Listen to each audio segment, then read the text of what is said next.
Elle est allée à la piscine pour la première fois de sa vie. Le millionnaire, qui l'avait toujours ignoré, s'est figé en la voyant. Un autre homme s'approche, et il perd le contrôle. Cet après-midi-là, son cœur a choisi la femme de ménage. Qu'en pensez-vous de cette histoire? Commentez et n'oubliez pas de vous abonner à notre chaîne et dites-nous de quelle ville vous nous regardez.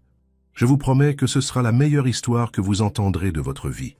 Si cette histoire vous a ému, en tant qu'auditeur premium, il existe des romances encore plus profondes, intenses et secrètes. Ce sont des histoires que seuls les membres les plus intimes connaissent. Cliquez sur « Devenez membre maintenant » et écoutez les meilleures histoires exclusives à un prix abordable. Sophie Martin n'aurait jamais imaginé que son destin l'amènerait dans les couloirs somptueux du Palais Royal, la station balnéaire la plus luxueuse de Saint-Tropez. À 35 ans, les cheveux noirs toujours attachés en un chignon discret et les mains marquées par le travail acharné, elle se déplaçait comme un fantôme parmi les clients, invisible aux yeux de ceux qui profitaient du paradis côtier que l'argent pouvait acheter. Sa routine commençait avant même le lever du soleil, quand le ciel montrait encore les derniers vestiges de la nuit au-dessus des eaux de la baie. « Bonjour, monsieur Pascal », salua-t-elle le portier, qui lui répondit d'un signe de tête fatigué. Il était 5 heures du matin, et la station dormait encore, à l'exception des employés qui, comme elle, s'assuraient que tout soit impeccable lorsque les clients se réveilleraient. Sophie passa son badge à la barrière de service et se dirigea vers les vestiaires, où elle échangea ses vêtements simples contre l'uniforme bleu marine avec l'emblème doré de la station. Tout en se regardant rapidement dans le miroir, elle se permit de se rappeler pendant un bref instant la jeune femme qui avait un jour rêvé de colorer le monde avec ses toiles. Elle ferma les yeux, chassant ce souvenir. Il n'y avait pas de temps pour les divagations. Ses doigts, qui autrefois dansaient avec des pinceaux, maniaient maintenant avec dextérité des produits de nettoyage et des balais. Lors de la supervision du matin, Madame Dubois, la gouvernante en chef, distribua les tâches de la journée. « Sophie, l'aile est aujourd'hui. Le nouveau propriétaire est logé dans le penthouse, alors assurez-vous que tout soit parfait. »« Nouveau propriétaire ?» demanda Sophie, fronçant les sourcils. « Oui, ma fille. La station a été vendue il y a 3 mois. Le nouveau propriétaire, un certain Étienne Lambert, est ici pour tout inspecter. C'est la première fois qu'il vient depuis l'achat. » Cette information l'a pris par surprise. Des rumeurs circulaient parmi le personnel concernant un possible changement dans l'administration, mais personne ne savait exactement à quoi s'attendre. Beaucoup craignaient pour leurs emplois, une préoccupation que Sophie ne pouvait pas se permettre d'avoir. Pas avec Thomas, son fils de 12 ans qui dépendait exclusivement d'elle, et avec Madame Claire, sa mère, qui avait besoin de soins constants après l'AVC qui l'avait laissé partiellement paralysée. Tout en frottant le sol en marbre du couloir menant aux suites premium, Sophie pensait à comment elle arriverait à la maison à temps pour préparer le dîner pour Thomas et l'aider avec ses devoirs de mathématiques. Le garçon avait un talent pour les chiffres, et elle faisait tout pour qu'il puisse étudier, avoir les opportunités que la vie lui avait refusées. Au 6e étage, alors qu'elle polissait les détails dorés d'une porte ornée, Sophie entendit des voix s'approcher. Rapidement, elle rassembla son matériel et se positionna discrètement contre le mur, comme on lui avait appris à le faire, présente pour servir, invisible pour ne pas déranger. La station a un potentiel immense, Marcel, mais la gestion précédente a tout laissé stagner. Nous avons besoin d'une vision innovante, de quelqu'un qui voit au-delà de l'évident. La voix grave et autoritaire appartenait à un homme grand, d'environ 40 ans, vêtu d'un costume impeccablement taillé, avec des cheveux châtains légèrement grisonnants aux tempes et des yeux verts perçants. Étienne Lambert, le nouveau propriétaire du Palais Royal, marchait avec la confiance de quelqu'un qui était né pour commander. À ses côtés, Marcel Dupont, le directeur général, hochait la tête avec enthousiasme, approuvant chaque mot du patron. Étienne, cependant, semblait se désintéresser de l'accord excessif. Ses yeux scrutaient chaque détail de l'environnement comme un prédateur analysant son territoire. Lorsqu'ils passèrent devant Sophie, elle baissa le regard, comme d'habitude. À sa surprise, cependant, l'homme d'affaires s'arrêta. « Bonjour », dit-il avec une formalité qui ne cachait pas son ton d'évaluation. « Bonjour, monsieur », répondit Sophie, gardant le regard baissé. « Ce sol est impeccable. Depuis combien de temps travaillez-vous ici ?» La question la surprit. Rarement quelqu'un remarquait son travail, encore moins s'informait sur elle. « 8 ans, monsieur. » Étienne hocha la tête, pensif, et poursuivit son chemin. « Cette brève rencontre aurait été insignifiante pour beaucoup, mais pour Sophie, elle représentait la première fois en des années que quelqu'un l'avait réellement vue dans les couloirs de cette station.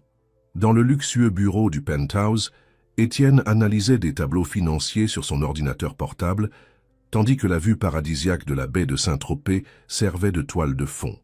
À 42 ans, il avait construit un empire dans le secteur hôtelier, transformant des propriétés désuètes en destinations exclusives. Le Palais Royal serait son projet le plus ambitieux. Transformer la station déjà renommée en un symbole d'excellence internationale. Les chiffres sont en dessous des attentes pour le dernier trimestre, observa-t-il, sans quitter l'écran des yeux. Nous devons réévaluer toute la structure opérationnelle. Certainement, monsieur, répondit Marcel nerveux. J'ai déjà commencé à élaborer un plan de restructuration. Excellent. Je veux connaître tous les secteurs. Nous commencerons demain par une réunion générale. Quand il fut enfin seul, Étienne s'accorda un moment de réflexion. Son téléphone sonna, affichant le nom de Béatrice, son ex-femme. « Oui, juste pour confirmer que tu iras chercher Camille à l'aéroport demain, » dit la voix féminine de l'autre côté. « J'y serai, » répondit-il, succinct. « Étienne, elle est impatiente de passer les vacances avec toi.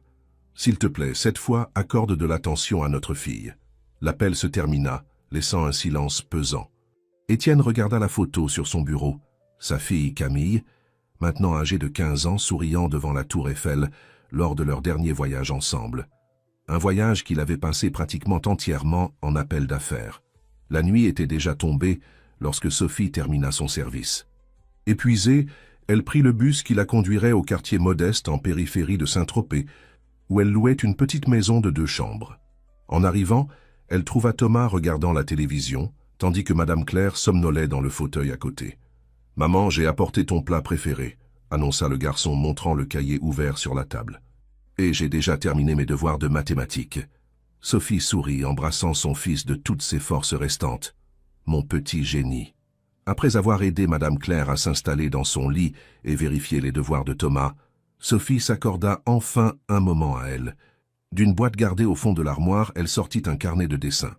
Avec des doigts fatigués, elle feuilleta les pages pleines d'esquisses colorées, de portraits inachevés et de paysages qui captaient l'essence de la nature exubérante qui entourait Saint-Tropez. Un jour, murmura-t-elle pour elle-même, passant les doigts sur un autoportrait qu'elle avait fait des années auparavant, quand elle fréquentait encore l'école des beaux-arts de Paris. Dans cette image, ses yeux brillaient d'une intensité qu'elle ne reconnaissait plus dans le miroir. Elle ferma soigneusement le carnet comme quelqu'un qui garde un trésor fragile. Demain serait un autre jour à être invisible, à nettoyer les traces laissées par des personnes qui remarquaient à peine son existence. Un autre jour à reporter des rêves, au nom de responsabilités qu'elle ne pouvait ignorer.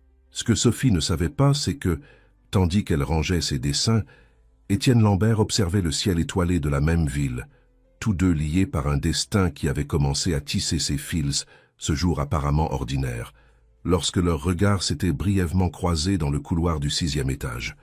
Le matin suivant apporta une agitation inhabituelle au Palais Royal.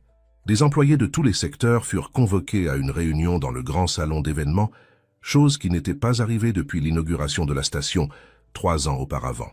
Sophie arriva plus tôt, inquiète de ce que cette convocation pourrait signifier. « Vont-ils licencier tout le monde ?» chuchota Nathalie, une autre femme de chambre, tandis qu'elle s'installait dans les dernières rangées de chaises. « Ne dis pas ça, même pour plaisanter, » répondit Sophie, serrant le cordon qui portait son badge. Cet emploi était tout ce qu'elle avait pour subvenir aux besoins de sa famille. Le brouhaha cessa lorsqu'Étienne Lambert entra dans la salle, suivi par Marcel et d'autres cadres. L'homme d'affaires portait un costume bleu marine qui contrastait avec sa chemise blanche impeccable, projetant une image d'autorité et de sophistication. D'un geste, il demanda le silence. « Bonjour à tous. Comme vous le savez déjà, je suis Étienne Lambert, le nouveau propriétaire du Palais Royal. Je n'ai pas l'intention de faire un long discours, annonça-t-il, d'une voix ferme et claire. Mais je veux clarifier certaines choses dès le début. » Un silence tendu s'empara de l'atmosphère. Sophie sentit un nœud se former dans son estomac. « Premièrement, je ne suis pas venu ici pour licencier qui que ce soit, » continua-t-il, provoquant des soupirs audibles de soulagement. « Au contraire, je crois au potentiel de cette station et de chaque personne qui y travaille. Mon intention est de transformer le Palais Royal en référence de l'hospitalité de luxe en France. Et pour cela, j'ai besoin de vous tous. » Tandis qu'Étienne détaillait ses plans d'expansion et de rénovation, ses yeux parcouraient à l'audience, comme s'il cherchait quelque chose. Pendant un instant, son regard rencontra celui de Sophie, et elle ressentit un étrange frisson. « Dans les prochains jours, je visiterai chaque secteur de la station pour mieux connaître nos opérations. Je veux entendre des suggestions, identifier des problèmes, et surtout reconnaître les talents qui peuvent contribuer à notre croissance. » Après la réunion, la station reprit sa routine, mais il y avait une énergie différente dans l'air. La présence d'Étienne se faisait sentir dans tous les coins, tandis qu'il inspectait chaque détail, parlait avec les employés et les clients, toujours accompagné de Marcel, qui notait frénétiquement chaque observation du patron. Dans l'aile est, Sophie nettoyait méticuleusement une suite récemment libérée. Concentrée sur son travail, elle ne remarqua pas quand la porte s'ouvrit. « Excusez-moi », la voix d'Étienne la fit sursauter. « Monsieur Lambert, pardonnez-moi, je termine tout de suite. » Sophie rassembla rapidement son matériel. « Ne vous inquiétez pas. » Il entra dans la chambre, observant l'environnement. « Je fais une inspection générale. Quel est votre nom ?»« Sophie Martin, monsieur. » Étienne l'observa un moment. Il y avait quelque chose chez cette femme qui attirait son attention, peut-être le dévouement silencieux avec lequel elle accomplissait son travail, ou la dignité avec laquelle elle se comportait malgré sa position subalterne. « Vous faites un travail exceptionnel, Sophie. Les chambres que vous nettoyez sont toujours impeccables, selon les rapports que j'ai analysés. » Elle rougit légèrement, déshabituée aux compliments. « Merci, monsieur, je fais simplement mon travail. »« Non, vous faites plus que cela. Vous vous souciez, et cela fait toute la différence. » À ce moment, Marcel entra précipitamment dans la suite. « Monsieur Lambert, votre fille vient d'arriver. » Le chauffeur l'a amenée de l'aéroport et elle est à la réception. « Camille est arrivée ? Je descends tout de suite. » Étienne consulta sa montre, visiblement contrarié d'avoir oublié l'heure. Avant de sortir, il se tourna vers Sophie. « Continuez votre excellent travail. Je valorise les personnes dévouées comme vous. » Ces mots résonnèrent dans l'esprit de Sophie toute la journée. C'était étrange d'être remarqué, d'être valorisé, après tant de temps à se sentir invisible. L'après-midi, lorsqu'elle nettoyait le couloir menant à la piscine principale, Sophie vit Étienne marchant avec une adolescente. Camille Lambert était une version jeune et féminine de son père, les mêmes yeux verts intenses, les cheveux châtains ondulés tombant sur les épaules. Elle portait un short en jean, un t-shirt imprimé et des tongs, un look décontracté qui contrastait avec la formalité du père. « Papa, pourquoi ne pouvons-nous pas simplement passer du temps ensemble sans que tu vérifies tes emails toutes les 5 minutes ?» La voix de la jeune fille parvint jusqu'à Sophie, qui continua discrètement son travail. « Camille, tu sais que j'ai des responsabilités. Je suis au milieu d'une restructuration importante. »« Tu es toujours au milieu de quelque chose d'important, » rétorqua la jeune fille, s'éloignant irritée. Étienne soupira, passant la main dans ses cheveux, en un geste de frustration. C'est alors qu'il remarqua la présence de Sophie. « Excusez-moi pour cela, dit-il, comme s'il ressentait le besoin de s'expliquer. »« Les adolescents. »« J'ai un fils de 12 ans, répondit Sophie avec un sourire compréhensif. « Il n'est pas encore arrivé à cette phase, mais je peux déjà en voir les signes. » Quelque chose dans le visage d'Étienne s'adoucit. « Comment équilibrez-vous travail et famille ? J'ai l'impression d'échouer constamment dans ce domaine. » La question prit Sophie par surprise. Elle n'était pas habituée aux conversations personnelles avec ses supérieurs, encore moins avec le propriétaire de la station. « Ce n'est pas facile, monsieur, mais j'essaie de faire compter chaque moment. Mon fils sait que tout ce que je fais est pour lui. » Étienne acquiesça, pensif. « Merci pour votre sincérité, Sophie. Passez une bonne journée. » Et il suivit la direction que Camille avait prise. Ce soir-là, après une discussion avec sa fille qui se termina avec l'adolescente enfermée dans sa chambre, Étienne resta sur la terrasse de sa suite, contemplant la mer. Les mots de Sophie résonnèrent dans son esprit. Faire compter chaque moment. C'était quelque chose qu'il avait toujours négligé, privilégiant les affaires, les acquisitions, les profits. Le jour suivant, tout en révisant des rapports dans son bureau, Étienne prit une décision. Il appela Marcel et demanda des informations détaillées sur Sophie Martin. Le directeur revint 1 heure plus tard avec un dossier mince. Sophie travaille avec nous depuis 8 ans. Toujours ponctuelle. Elle n'a jamais pris un congé ou manqué sans justification. Elle est veuve, a un fils et s'occupe de sa mère malade. D'après les informations, elle n'a jamais pris de vacances complètes. Elle vend toujours une partie de ses jours pour compléter son revenu. Étienne fronça les sourcils. Elle n'a jamais pris de vacances en 8 ans? Seulement quelques jours sporadiques, monsieur. Et combien de temps travaille-t-elle par jour? Officiellement 8 heures, mais elle fait souvent des heures supplémentaires pour couvrir des collègues. Cette information le dérangea profondément. Comment quelqu'un pouvait-il se consacrer autant au travail, négligeant son propre repos? La réponse était évidente. Nécessité. La même nécessité qui le faisait travailler inlassablement, bien que pour des raisons complètement différentes. « Je veux que vous arrangiez quelque chose pour elle », dit Étienne, après quelques moments de réflexion. « 1 semaine de congé payé à partir de demain, et je n'accepte pas non comme réponse. » Marcel parut confus. « Monsieur, nous avons des protocoles pour les vacances et les congés. Normalement, cela passe par les RH et ce n'est pas une demande, Marcel. C'est un ordre. » Le ton d'Étienne ne laissait pas place à la discussion. Cette femme mérite une reconnaissance pour son travail exemplaire. Et je veux qu'elle sache qu'elle est valorisée ici.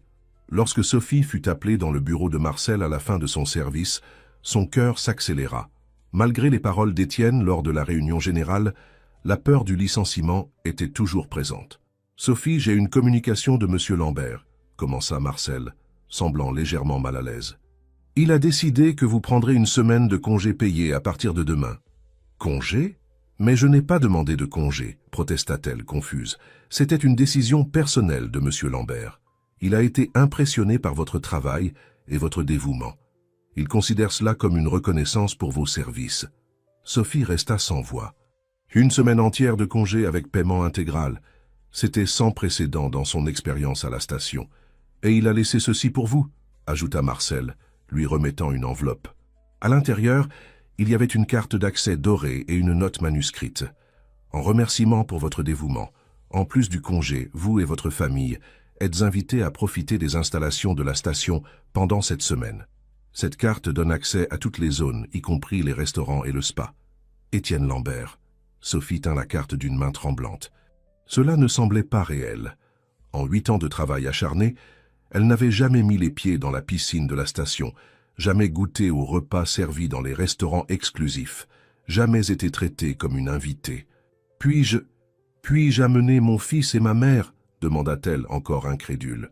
Monsieur Lambert a été très clair. Vous et votre famille êtes les invités spéciaux de la station cette semaine. En sortant du bureau, Sophie serra l'enveloppe contre sa poitrine. Pour la première fois depuis longtemps, elle ressentait quelque chose au-delà de la fatigue habituelle, l'espoir. Une petite étincelle de joie qu'elle n'avait pas éprouvée depuis des années. 1 semaine pour être visible, pour exister au-delà des ombres des couloirs. 1 semaine pour peut-être redécouvrir qui elle était au-delà de l'uniforme bleu marine avec l'emblème doré du Palais Royal. La nouvelle de la semaine de congé surprit non seulement Sophie, mais aussi sa famille. Quand elle arriva chez elle ce soir-là et partagea l'invitation d'Étienne, elle fut accueillie par des expressions d'incrédulité. « Maman, tu es sérieuse? Nous pourrons utiliser la piscine du Palais Royal. » L'enthousiasme de Thomas était contagieux. Ses yeux brillaient à la possibilité d'expérimenter le luxe qu'il ne connaissait que par les histoires que Sophie racontait. « Oui, mon fils. Et les restaurants aussi. » Elle sourit, embrassant le garçon. Madame Claire, assise dans son fauteuil roulant près de la petite table de la cuisine, observait la scène avec un mélange de joie et d'inquiétude. « Ma fille, es-tu sûre que ce n'est pas une sorte d'erreur? Je n'ai jamais entendu parler d'un patron donnant ce genre de cadeau. Monsieur Lambert est différent, maman. Il semble vraiment valoriser le travail des employés. » Même en disant cela, Sophie se demandait s'il y avait une raison cachée pour une telle générosité. D'après son expérience, les personnes riches faisaient rarement quelque chose sans attendre quelque chose en retour. Le lendemain matin, après avoir préparé le petit déjeuner et organisé la maison comme d'habitude, Sophie se retrouva dans une situation inédite, ayant toute la journée devant elle et aucune obligation de travail. La sensation était si étrange que pendant un moment elle ne sut pas quoi faire d'elle-même. « Allons-y, maman !» L'impatience de Thomas la ramena à la réalité. Le garçon était déjà prêt, portant un bermuda et un t-shirt qu'il gardait pour les occasions spéciales. En regardant sa propre garde-robe, Sophie réalisa qu'elle ne possédait rien d'approprié pour fréquenter une station balnéaire de luxe en tant qu'invitée. Ses vêtements étaient simples, pratiques, destinés au quotidien de travail et aux tâches domestiques. Après quelques minutes d'indécision, Elle opta pour une robe florale légère qu'elle avait reçue à Noël l'année précédente et qu'elle portait rarement. Lorsqu'ils arrivèrent au palais royal, Sophie se sentit déplacée en entrant par la porte principale au lieu de l'entrée de service qu'elle utilisait quotidiennement. La réceptionniste Isabelle la reconnut immédiatement et ne put dissimuler sa surprise. « Sophie, que faites-vous ici ?» demanda-t-elle confuse. « Bonjour Isabelle. En fait, je suis ici comme invitée. » Le mot sonnait étrangement sur ses lèvres. Elle montra la carte dorée qu'elle avait reçue. C'était une invitation de M. Lambert. Les yeux d'Isabelle s'écarquillèrent. « Ah oui, nous avons reçu la communication. Bienvenue alors. » Son ton professionnel ne parvenait pas à cacher complètement sa perplexité. Après avoir installé confortablement Madame Claire dans un espace ombragé près de la piscine, avec des magazines et une boisson rafraîchissante, Sophie observa Thomas plongé dans l'eau cristalline avec un cri de joie. Son cœur se serra en réalisant combien de plaisirs simples elle avait refusé à son fils toutes ces années. Toujours trop occupé, toujours trop fatigué, toujours priorisant l'essentiel sur l'agréable. Assise au bord de la piscine, les pieds immergés dans l'eau fraîche, Sophie ferma les yeux un moment, absorbant les sons autour d'elle. Rire, le bruit doux de l'eau, musique d'ambiance. Elle se sentait comme une étrangère en territoire familier. Elle connaissait chaque carrelage de cette piscine, chaque chaise longue, chaque détail du paysage, mais ne les avait jamais expérimentés de cette perspective. « Il semble que vous profitiez de la journée. » La voix d'Étienne la surprit. Il était là à côté d'elle, vêtu d'un bermuda et d'une chemise polo clair, un look beaucoup plus détendu que d'habitude. Sophie se leva rapidement, un réflexe conditionné par des années de subordination. « Monsieur Lambert, Oui, nous en profitons. Merci beaucoup pour l'invitation. S'il vous plaît, soyez à l'aise. » Il fit un geste pour qu'elle se rassoie. « Et vous pouvez m'appeler Étienne. Nous ne sommes pas en heure de travail. » Sophie se rassit mal à l'aise avec l'informalité. Étienne s'installa sur une chaise longue proche. « C'est votre fils ?» demanda-t-il, indiquant Thomas, qui jouait maintenant avec d'autres enfants dans la piscine. « Oui, Thomas, il a 12 ans. Il semble être un bon garçon, et cette dame est... ma mère, Claire. Elle a eu un AVC il y a 3 ans. Je m'occupe d'elle depuis. » Étienne acquiesça pensif. « Ça doit être difficile de tout concilier. On s'adapte, mon... » « Étienne, » se corrigea-t-elle, trouvant encore étrange cette familiarité. La vie ne demande pas si nous sommes prêts pour les défis, elle les présente simplement. Quelque chose dans la simplicité philosophique de cette réponse captiva l'attention d'Étienne. Habitué à des personnes qui essayèrent de l'impressionner avec des mots recherchés ou des théories de développement personnel, la sincérité de Sophie était rafraîchissante. Philosophie de quelqu'un qui a vécu, pas de quelqu'un qui a lu, commenta-t-il avec un léger sourire. J'ai plus appris avec des personnes comme vous qu'avec tous les MBA que j'ai faits. La conversation fut interrompue par Camille, qui s'approcha avec une expression ennuyée. « Papa, tu as promis de déjeuner avec moi aujourd'hui, tu te souviens ?»« Bien sûr, ma chérie, j'arrive. » Il se leva. « Ce fut un plaisir de discuter, Sophie. Profitez de votre semaine. » Quand Étienne s'éloigna avec sa fille, Sophie remarqua plusieurs regards curieux dans sa direction. Il n'était pas commun de voir le propriétaire de la station converser amicalement avec une femme de chambre, même temporairement promue au rang d'invité. La journée se déroula comme un rêve pour la famille Martin. Ils déjeunèrent au restaurant principal, où Thomas goûta des crevettes pour la première fois et déclara que c'était la meilleure nourriture du monde. Madame Claire, initialement timide, se retrouva bientôt divertie avec d'autres dames qui passaient leurs vacances à la station. Et Sophie, pour la première fois depuis des années, se permit de se détendre véritablement. L'après-midi, tandis que Thomas participait aux activités récréatives organisées par la station et que Madame Claire se reposait dans la chambre qui leur avait été attribuée, Sophie décida d'explorer les jardins. C'était étrange de marcher dans ces espaces sans un chariot de nettoyage, sans hâte, juste en observant la beauté autour d'elle. Elle trouva un banc discret sous un amandier, d'où l'on pouvait contempler le coucher de soleil sur la mer. Sans s'en rendre compte, elle commença à dessiner dans le sable avec un bâton, traçant des formes, des contours, des visages. Une habitude qu'elle gardait depuis l'époque de l'école d'art. « Je ne savais pas que vous étiez artiste. » À nouveau, la voix d'Étienne la surprit. Il semblait avoir le don d'apparaître silencieusement. « Je ne le suis pas, » répondit-elle, effaçant rapidement le dessin avec son pied. Juste un ancien passe-temps. Étienne s'assit à ses côtés, respectant une distance adéquate. « Vous avez du talent. Avez-vous étudié l'art » Sophie hésita. Parler de son passé artistique, c'était revivre un rêve abandonné, une blessure qui ne s'était jamais complètement cicatrisée. Mais quelque chose dans l'attention sincère d'Étienne l'encouragea. « J'ai étudié à l'école des Beaux-Arts de Paris pendant 2 ans. J'ai dû abandonner quand… » Elle fit une pause, réorganisant ses pensées. « Quand la vie a pris un autre tournant. Que s'est-il passé, si cela ne vous dérange pas de partager ?» Les yeux de Sophie se tournèrent vers l'horizon où le soleil commençait à teindre le ciel d'orange et de rose. « Mon mari, François, était professeur d'histoire de l'art. Nous nous sommes rencontrés à l'université. Il croyait en mon talent plus que moi-même. » Un sourire triste passa sur ses lèvres. « Quand j'ai découvert que j'étais enceinte de Thomas, nous avons décidé que je terminerais mes études après la naissance du bébé. François ferait un doctorat, je serais diplômé. Nous ouvririons un atelier ensemble. » Sa voix faiblit. Étienne attendit, patient. François a eu un anévrisme cérébral quand Thomas avait seulement 6 mois. C'était soudain, inattendu. Un jour, nous planifions notre avenir. Le lendemain, j'étais veuve avec un bébé dans les bras. « Je suis désolé », murmura Étienne, sincèrement ému. « J'ai dû abandonner mes études, trouver du travail. J'ai obtenu un emploi comme femme de chambre dans un hôtel du centre de Paris. Quand le Palais Royal a ouvert, je suis venu ici parce que ça payait mieux. » Elle haussa les épaules. L'art est resté derrière. Les priorités changent quand on a une bouche à nourrir. Étienne resta silencieux un moment, digérant cette histoire. Dans son monde de privilèges, il était rarement confronté à la réalité crue de ceux qui doivent abandonner leurs rêves par nécessité. « Vous n'avez plus jamais peint ?»« Je dessine parfois. De petites esquisses quand j'ai le temps. Mais peindre? Non, je ne peins plus depuis des années. » Pourquoi? La question était simple, mais la réponse ne l'était pas.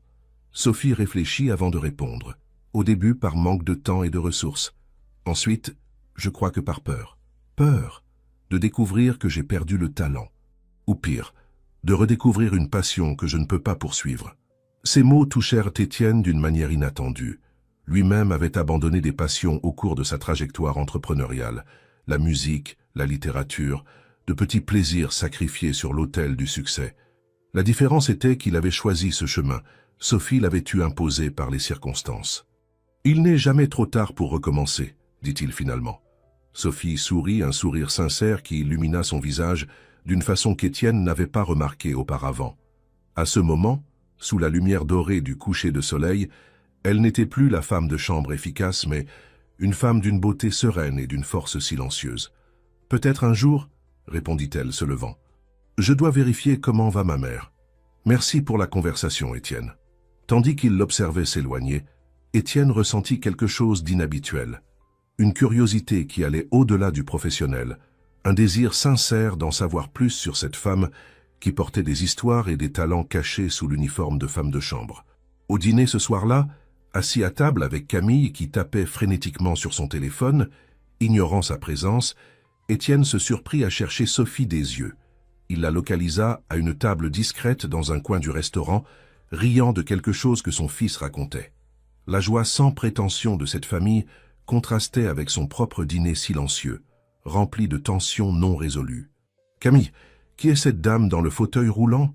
demanda-t-il, essayant d'initier une conversation. L'adolescente leva à peine les yeux de son téléphone. « Comment saurais-je? Je ne travaille pas ici. C'est la mère d'une employée.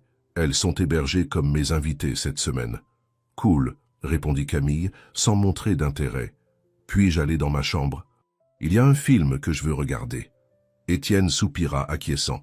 Il observa sa fille s'éloigner et regarda à nouveau la table de Sophie. Pour la première fois, il s'interrogea sur ses propres priorités.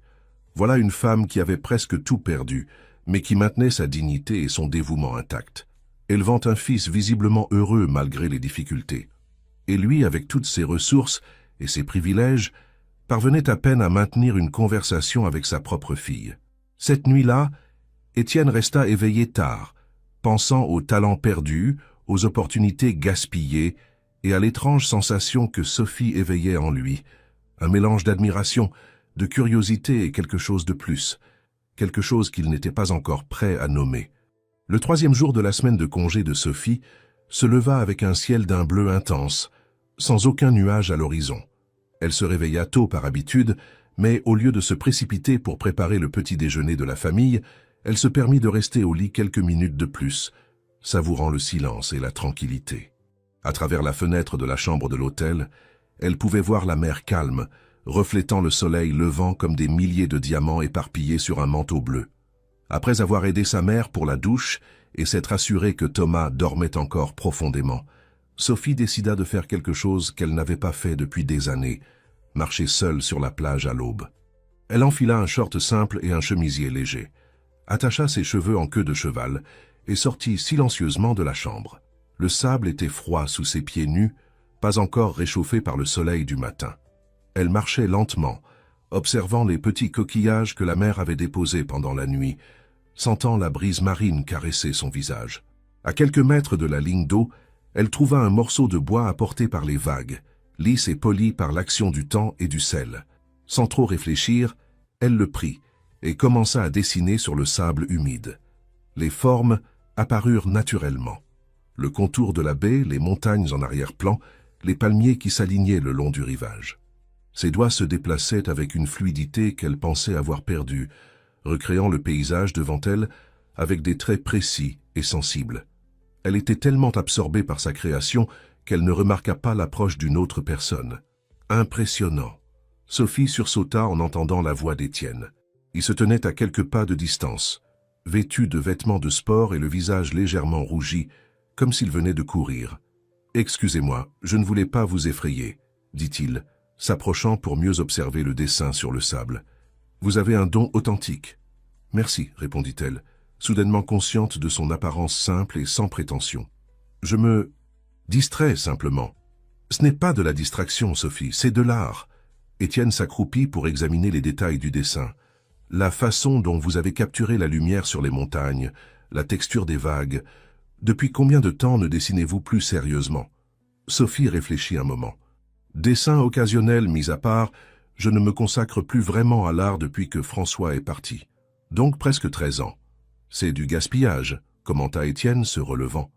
Des talents comme celui-ci ne devraient pas rester en sommeil. Quelque chose dans la façon dont il dit cela, pas comme un compliment occasionnel, mais comme une constatation sérieuse, toucha Sophie profondément. Elle regarda la mer, évitant le regard intense d'Étienne. « La vie ne nous permet pas toujours de choisir nos priorités, » répondit-elle finalement. « Parfois, les rêves doivent attendre. »« Je comprends cela mieux que vous ne l'imaginez, » dit Étienne avec un sourire mélancolique. « Je cours tous les matins depuis mes 20 ans. Savez-vous pourquoi ?» Sophie secoua la tête, curieuse. « Parce que je voulais être marathonien.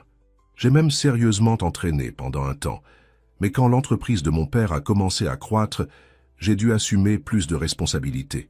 Le marathon s'est transformé en une course de 15 minutes le matin, juste pour maintenir la tradition. Il y avait une vulnérabilité dans la confession d'Étienne qui surprit Sophie.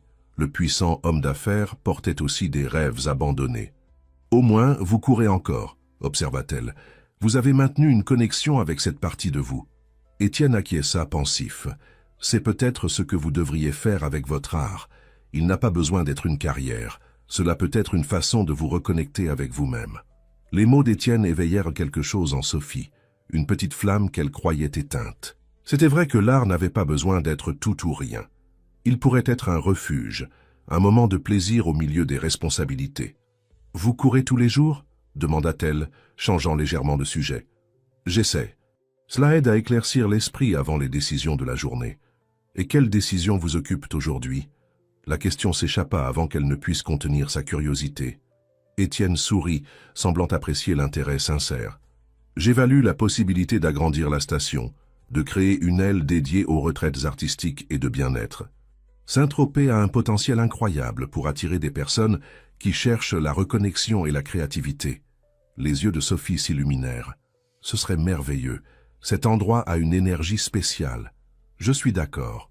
Parfois, je pense que nous passons trop de temps à offrir du luxe matériel et nous oublions le vrai luxe. Le temps, l'espace pour créer, pour respirer. » Il fit une pause, comme si une idée venait de surgir. « Aimeriez-vous me donner votre opinion sur le projet ? Une perspective artistique serait précieuse. » La proposition la prit complètement au dépourvu. « Moi, mais je suis juste... je veux dire, je n'ai pas de formation complète en art, encore moins en architecture ou en design.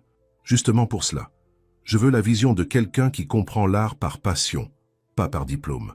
Quelqu'un qui connaît la station de l'intérieur, qui sait ce qui manque pour la rendre non seulement luxueuse, mais véritablement inspirante. Avant que Sophie ne puisse répondre, une voix attira l'attention des deux. « Papa, je t'ai enfin trouvé !» Camille s'approchait, visiblement irritée. « Tu as promis que nous irions faire de la plongée tôt ce matin, tu as oublié ?» Étienne consulta sa montre, semblant sincèrement surpris. « Camille, excuse-moi, j'ai perdu la notion du temps. » L'adolescente lança un regard curieux à Sophie, puis au dessin sur le sable. « Waouh, qui a fait ça ?»« Sophie, » répondit Étienne. « Elle travaille à la station et a un talent incroyable.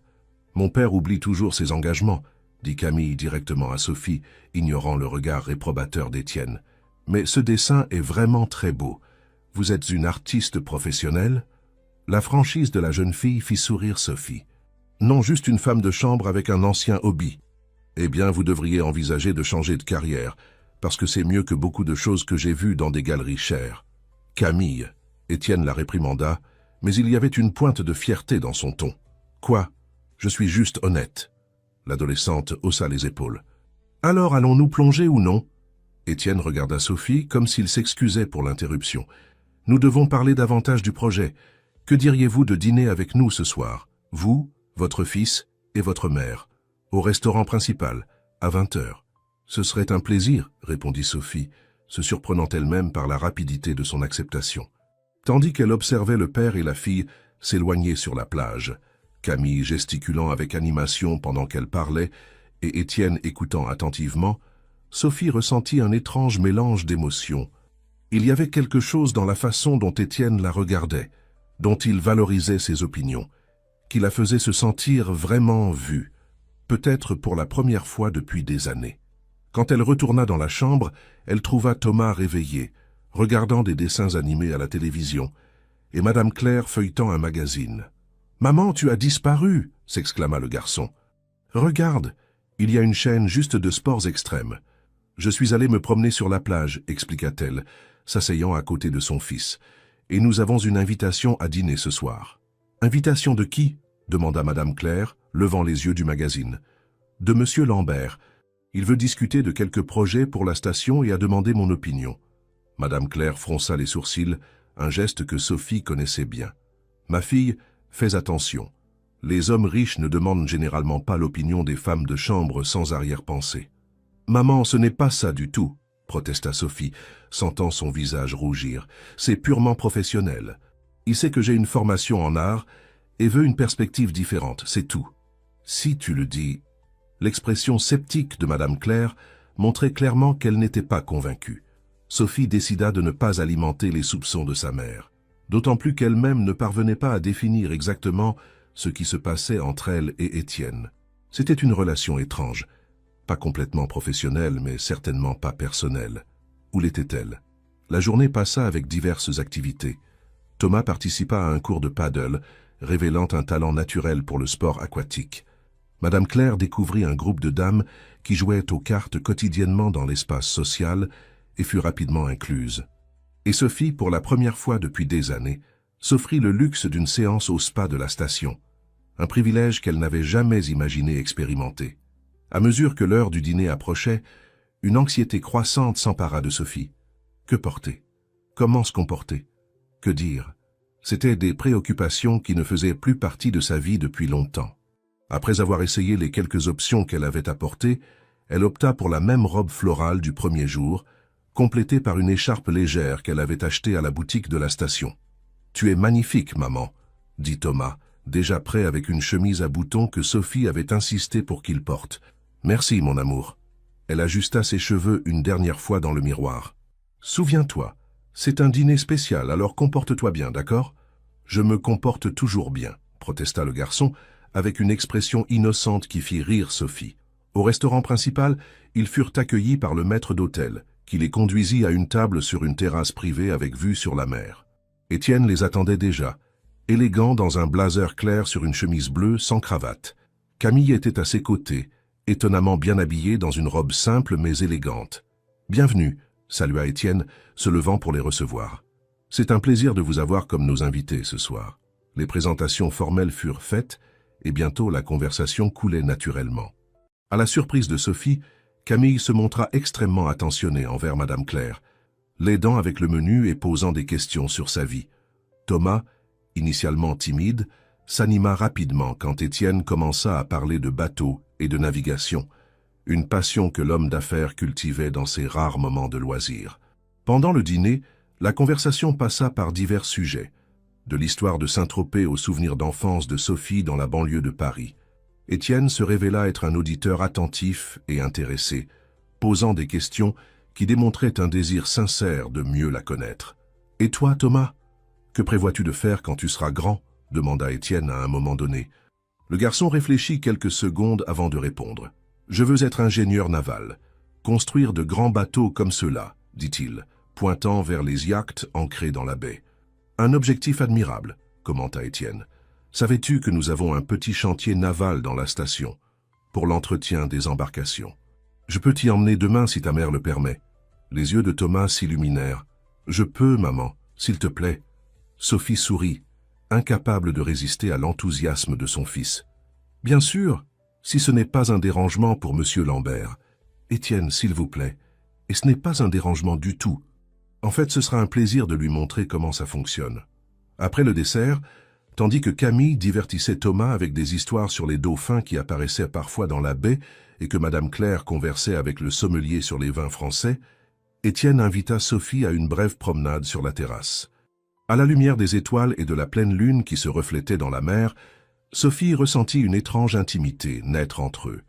Étienne parla de ses plans pour la station, de sa vision de créer non seulement un espace de luxe, mais un centre de transformation personnelle. « Je veux que les gens sortent d'ici différents de comment ils sont arrivés, » expliqua-t-il. « Pas seulement détendus, mais inspirés, reconnectés avec des parties d'eux-mêmes qu'ils ont peut-être oubliées. Comme l'art pour moi, » observa Sophie. « Exactement. » Étienne la regarda intensément. « Vous représentez exactement le type de transformation que je veux offrir à mes clients. Quelqu'un qui redécouvre son essence, ses talents, sa passion. » Il y avait quelque chose dans la façon dont il parlait, dans la proximité physique entre eux, qui fit accélérer le cœur de Sophie. Pendant un moment, elle pensa qu'il pourrait l'embrasser, et plus surprenant encore, elle réalisa qu'elle ne s'éloignerait pas s'il le faisait. Le moment fut interrompu par Camille, qui vint informer que Madame Claire était fatiguée et aimerait retourner dans la chambre. La magie de la nuit se brisa, mais quelque chose avait changé entre Sophie et Étienne. Une barrière invisible avait été abattue, ouvrant la voie à des possibilités qu'aucun des deux n'osait encore nommer. En se disant au revoir, Étienne tint la main de Sophie une seconde de plus que nécessaire. « Merci pour cette soirée. C'était spécial. Pour moi aussi, » répondit-elle, se permettant la sincérité. De retour dans la chambre, après avoir installé Madame Claire et vérifié que Thomas dormait profondément, Sophie resta sur le balcon, contemplant la mer et les étoiles. La brise apportait l'odeur de l'air marin et des fleurs tropicales, et pour la première fois depuis de nombreuses années, elle ressentit une émotion qu'elle avait oubliée. L'espoir. Pas seulement pour un avenir meilleur pour son fils, mais pour quelque chose de personnel, quelque chose qui n'était qu'à elle. La possibilité de redécouvrir sa passion pour l'art et, peut-être, d'ouvrir à nouveau son cœur. Le lendemain matin après le dîner, Sophie se réveilla avec une sensation étrange, comme si quelque chose de fondamental avait changé en elle. La chambre était encore plongée dans la pénombre, mais par la fenêtre entr'ouverte, elle pouvait voir que la journée promettait d'être ensoleillée. À côté d'elle, Thomas dormait profondément, et dans l'autre chambre de la suite, sa mère se reposait également. Silencieusement, Sophie se leva et alla sur le balcon, et le soleil commençait à poindre à l'horizon, peignant le ciel de teintes d'orange et de rose qui se reflétaient dans les eaux calmes de la baie. La vue était à couper le souffle, le genre de scène qui, des années auparavant, l'aurait fait courir vers ses toiles et ses pinceaux. Une impulsion soudaine la domina. Elle retourna à l'intérieur, prit le bloc-notes qui était sur la table de chevet et un crayon. Ce n'était pas le matériel idéal, mais cela ferait l'affaire. Elle s'assit à nouveau sur le balcon et commença à dessiner frénétiquement, capturant les couleurs de l'aube avec des traits rapides et précis, notant les nuances de ton pour un futur que, pour la première fois depuis des années, Elle pouvait imaginer. Elle était tellement absorbée par son art improvisé qu'elle ne remarqua pas quand Thomas se réveilla et vint la rejoindre. « Maman, tu dessines !» s'exclama le garçon avec un mélange de surprise et d'admiration. Sophie sourit sans arrêter de dessiner. « Oui, mon fils, je crois que je n'ai pas pu résister. » Thomas observa en silence pendant quelques minutes, fasciné par la transformation qu'il voyait chez sa mère. « C'est magnifique, dit-il finalement. Pourquoi as-tu arrêté de dessiner ? Tu es si doué !» La question posée avec la sincérité typique des enfants fit Sophie s'arrêter. Elle n'avait jamais vraiment parlé à son fils de son passé artistique, des rêves qu'elle avait abandonnés. « C'est une longue histoire, Thomas. Mais je pense qu'il est temps de te raconter un peu qui j'étais avant d'être ta mère. » Dans les heures qui suivirent, pendant qu'il prenait le petit déjeuner sur le balcon de la suite, Sophie partagea avec son fils des histoires de ses jours à l'école des beaux-arts, de comment elle avait rencontré François, des plans qu'ils avaient ensemble. Elle lui montra de vieilles photos qu'elle gardait dans son portefeuille. Elle plus jeune, les cheveux détachés et les yeux brillants, à côté d'un homme souriant, avec des lunettes à monture épaisse. « Ton père croyait que je serais une grande artiste un jour, » raconta-t-elle avec un sourire nostalgique. « Il disait que je voyais le monde à travers des lentilles spéciales, que je pouvais voir la beauté là où d'autres ne voyaient que l'ordinaire. »« Et tu penses qu'il avait raison ?» demanda Thomas, examinant le dessin qu'elle venait de faire. Sophie réfléchit un moment. « Je pense que nous avons tous des dons spéciaux, Thomas. Le mien était l'art. Mais quand ton père nous a quittés, j'ai dû me concentrer sur d'autres priorités. Comme prendre soin de moi, conclut le garçon, avec une sagesse au-delà de ses années. Exactement. Et je ne l'ai jamais regretté, pas une seconde. » Elle caressa les cheveux de son fils. « Tu es la meilleure œuvre d'art que j'ai jamais créée. » Le moment d'intimité fut interrompu par un coup léger à la porte. Sophie alla ouvrir et trouva un employé de la station, avec un paquet dans les mains. « Bonjour, Madame Martin. Monsieur Lambert m'a demandé de vous remettre ceci. » Intriguée, Sophie remercia et ferma la porte. Le paquet était grand et étonnamment lourd. En l'ouvrant sur la table du salon, elle resta sans voix. À l'intérieur, il y avait un ensemble complet de matériel d'art professionnel, blocs de dessin de différentes textures, crayons, fusains, pastels, aquarelles et même un petit chevalet pliable. Une carte accompagnait le cadeau, pour que vous puissiez redécouvrir votre passion. L'art ne peut plus attendre. « Étienne. »« Waouh !» s'exclama Thomas, examinant le matériel avec admiration. « Monsieur Lambert doit beaucoup aimer ton travail, maman. » Sophie sentit son visage chauffer. Le geste d'Étienne la toucha profondément, non seulement par la générosité, mais par l'attention aux détails. C'était du matériel de haute qualité, exactement le type qu'elle utiliserait si elle pouvait choisir. À ce moment, Madame Claire apparut dans le salon, déjà habillée et les cheveux arrangés. « Qu'est-ce que c'est que tout ça ?» demanda-t-elle, pointant vers le matériel étalé sur la table. « Un cadeau de Monsieur Lambert, » expliqua Sophie, encore émue. « Pour que je recommence à dessiner et à peindre. » Madame Claire observa sa fille avec une expression qui mêlait préoccupation et joie. « Il semble vraiment s'intéresser à toi, ma fille. J'espère seulement que ce sont des intérêts honnêtes. »« Maman, s'il te plaît, » protesta Sophie gênée. « C'est juste un geste d'encouragement. »« Si tu le dis ?» La dame haussa les épaules, mais son regard disait qu'elle n'était pas convaincue. « Bien, le monsieur a promis d'emmener Thomas visiter le chantier naval aujourd'hui, n'est-ce pas ? À quelle heure vient-il chercher le garçon ?» Comme pour répondre à la question, le téléphone de la suite sonna.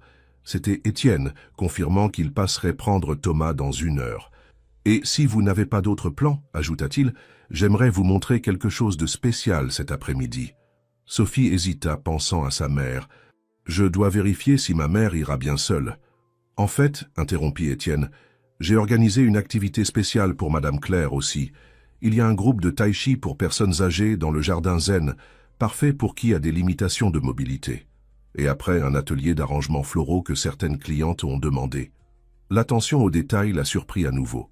C'était comme si Étienne avait pensé à tout, créant une journée parfaite pour chaque membre de sa famille. « Vous avez pensé à tout, n'est-ce pas ?» commenta-t-elle, avec un sourire dans la voix. « J'essaie d'être minutieux dans mes planifications, » répondit-il, et Sophie pouvait imaginer son sourire de l'autre côté de la ligne. « Alors, puis-je compter sur votre compagnie cet après-midi ?»« Oui, merci pour l'invitation et pour le matériel d'art. C'était très gentil de votre part. » « Ce fut un plaisir. J'ai hâte de voir ce que vous créerez avec. » Après avoir raccroché, Sophie trouva sa mère et son fils la regardant avec des expressions curieuses. « Qu'y a-t-il » demanda-t-elle, essayant de paraître décontractée. « Rien, » répondit Madame Claire avec un petit sourire. « J'observe simplement comment tes yeux brillent quand tu parles avec lui. »« Maman, mamie a raison, » approuva Thomas, riant. « Tu es différente quand tu parles avec Monsieur Lambert. Tu sembles plus heureuse. » Sophie ne sut pas comment répondre. C'était vrai qu'Étienne éveillait quelque chose en elle, qui était resté endormi pendant longtemps. Pas seulement le désir de recommencer à créer de l'art, mais aussi une sensation de légèreté, de possibilité, qu'elle n'avait pas éprouvée depuis des années. La matinée passa rapidement. Étienne arriva ponctuellement pour chercher Thomas, qui était très enthousiaste à l'idée de visiter le chantier naval. Madame Claire fut également accompagnée par une assistante de la station jusqu'au jardin zen pour le cours de tai chi. Seule dans la suite, Sophie décida de profiter du temps pour explorer le matériel qu'elle avait reçu. Elle installa le petit chevalet sur le balcon et pour la première fois en plus d'une décennie, elle se permit de plonger complètement dans le processus créatif. Les heures s'envolèrent, tandis qu'elle travaillait, d'abord avec du fusain, puis avec des pastels, capturant la vue de la baie avec des coups de pinceau vigoureux qui semblaient libérer des années de créativité réprimée. Elle était tellement absorbée dans son travail qu'elle sursauta en entendant la voix d'Étienne. « Excusez-moi, je ne voulais pas interrompre, » dit-il, debout à la porte du balcon. La réceptionniste m'a laissé entrer. Sophie rougit, soudainement consciente de son apparence. Cheveux ébouriffés, taches de pastel sur les mains et probablement sur le visage aussi. « Je ne savais pas qu'il était déjà si tard, » dit-elle, regardant l'horloge. « Où est Thomas ? » « Il va parfaitement bien. En fait, il est tellement enthousiaste à propos du chantier naval que j'ai demandé aux responsables de la maintenance navale de le laisser observer une réparation qu'ils sont en train de faire. J'espère que ça ne vous dérange pas. » « Bien sûr que non. Il adore les bateaux. » Étienne s'approcha pour observer le travail de Sophie. Son regard était d'une admiration sincère. « C'est extraordinaire, Sophie. Vous avez un don rare. »« Merci, » répondit-elle, se sentant à la fois fière et vulnérable. C'était étrange de partager quelque chose d'aussi personnel après tant de temps. « Êtes-vous prête pour notre promenade ? Il y a quelque chose que je veux vous montrer. »« J'ai besoin de quelques minutes pour me préparer, » répondit-elle, soudainement consciente de la tache de pastel bleu qu'elle avait sur l'avant-bras. Étienne sourit. « Nous avons le temps. Et si vous me permettez de le dire, vous êtes magnifique ainsi avec les couleurs de votre art sur vous. » Le compliment la prit au dépourvu, faisant accélérer son cœur. Il y avait une intimité croissante entre eux qui l'effrayait et l'attirait en même temps. Après une rapide mise en ordre, Sophie suivit Étienne jusqu'à une zone de la station qu'elle ne connaissait pas, une petite marina privée où plusieurs bateaux étaient ancrés.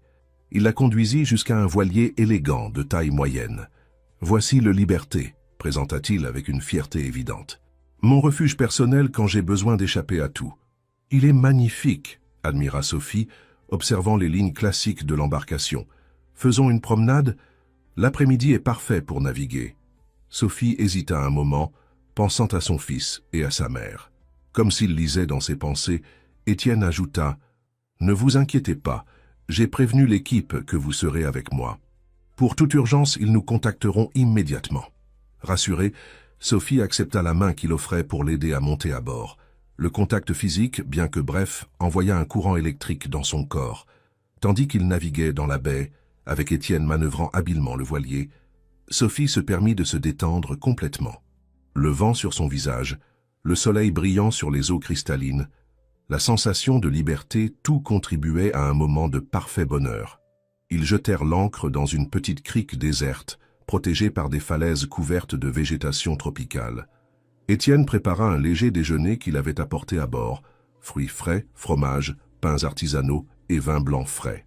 Assis à la proue, avec le bateau se balançant doucement dans les eaux calmes, ils conversèrent pendant des heures. Étienne parla de son enfance privilégiée, mais solitaire, de la pression pour reprendre les affaires de la famille, de son mariage raté avec Béatrice et de sa relation compliquée avec Camille. « Elle me blâme pour le divorce », confessa-t-il avec une tristesse visible. « Et peut-être a-t-elle raison. J'étais tellement concentré sur l'expansion des affaires que j'ai négligé ma famille. Quand j'ai réalisé ce qui se passait, Béatrice avait déjà trouvé du réconfort dans les bras d'un autre. C'est difficile d'équilibrer travail et famille, observa Sophie. Il n'existe pas de formule parfaite. Vous semblez avoir trouvé un équilibre admirable, commenta-t-il. Thomas est un garçon incroyable, si curieux et bien élevé. Il est clair qu'il a une excellente mère. Sophie sourit, reconnaissante pour le compliment. Je fais de mon mieux, mais ce n'est pas facile. Il y a des jours où j'arrive à la maison tellement épuisé que j'arrive à peine à l'aider avec ses devoirs. Et pourtant, vous avez sacrifié vos propres rêves pour lui. Je ne vois pas cela comme un sacrifice, répondit-elle, avec sincérité. Ce sont simplement des choix différents. Et maintenant, grâce à vous, je redécouvre des parties de moi que je pensais perdues à jamais. Les yeux d'Étienne rencontrèrent les siens, intenses et pleins d'une émotion que Sophie ne pouvait pas complètement nommer. « Vous êtes une femme extraordinaire, Sophie Martin, » dit-il, se rapprochant légèrement. « Vous connaître a été révélateur pour moi. » L'air entre eux semblait chargé d'électricité. Pendant un moment, Sophie pensa qu'il allait l'embrasser, et elle fut surprise de réaliser à quel point elle le souhaitait. Mais Étienne toucha seulement son visage délicatement, comme s'il voulait mémoriser ses traits. « Nous devons rentrer, » dit-il finalement, s'éloignant. Il est presque l'heure du coucher de soleil. Durant le retour, Sophie ressentit un mélange confus d'émotions. Il y avait une connexion indéniable entre eux, quelque chose qui allait au-delà de l'attraction physique ou de la différence de statut social. C'était comme s'ils avaient reconnu quelque chose l'un dans l'autre, une sorte de compréhension mutuelle qui transcendait les circonstances de leur vie. En arrivant à la station, ils furent accueillis par une Camille visiblement anxieuse. « Papa, enfin, je te cherche partout, j'ai une nouvelle incroyable. » L'adolescente contenait à peine son excitation. « Tu te souviens de Julie, mon amie de l'école de mode? Elle est ici à Saint-Tropez avec ses parents et vient de m'appeler. Ils vont donner une fête sur leur yacht demain soir et nous ont invités. Camille, je ne sais pas si nous aurons le temps pour... » « S'il te plaît, papa, c'est super important pour moi. Son père est ce styliste célèbre, René Moreau. Tu sais combien je veux entrer dans le monde de la mode. C'est une opportunité unique. » Étienne soupira, regardant de Camille à Sophie. « D'accord, nous irons à la fête. »« Oui !» célébra l'adolescente, embrassant brièvement son père. Puis, à la surprise des deux, elle se tourna vers Sophie. « Vous venez aussi, n'est-ce pas? Et votre fils et votre mère, bien sûr. » Moi, Sophie était sincèrement surprise par l'invitation. Je ne pense pas que ce serait approprié. Je n'ai rien apporté pour une telle occasion et...